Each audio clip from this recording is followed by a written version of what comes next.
Vertebral Arteries Anatomy. 13 questions and answers. How many vertebral arteries are there? There are 2 vertebral arteries.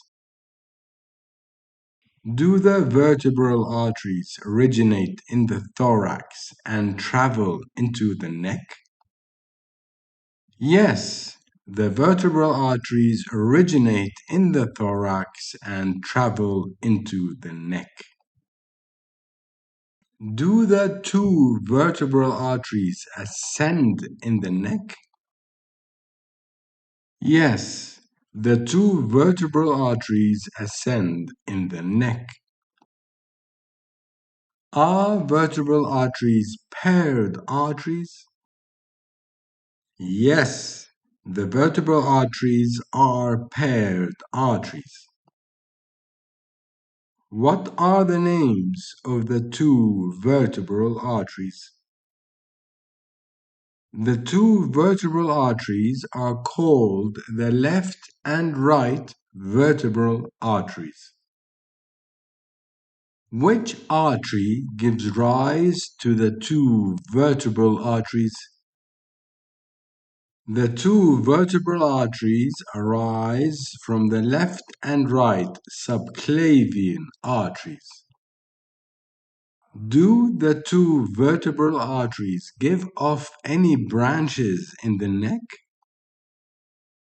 No, the 2 vertebral arteries do not give off any branches in the neck.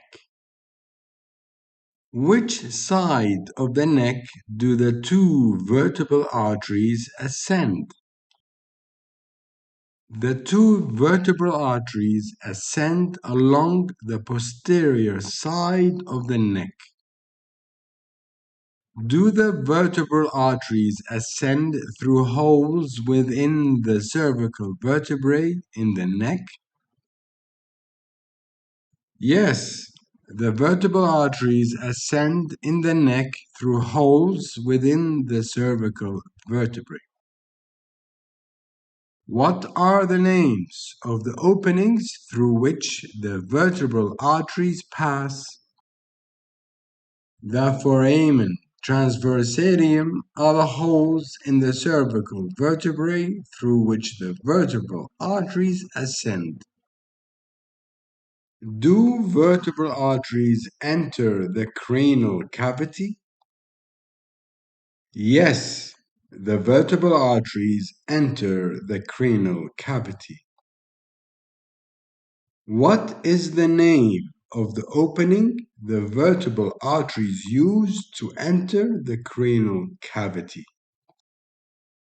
The foramen magnum is the opening through which the vertebral arteries enter the skull. Does the basilar artery originate from the union of the vertebral arteries? Yes, the vertebral arteries join to form the basilar artery.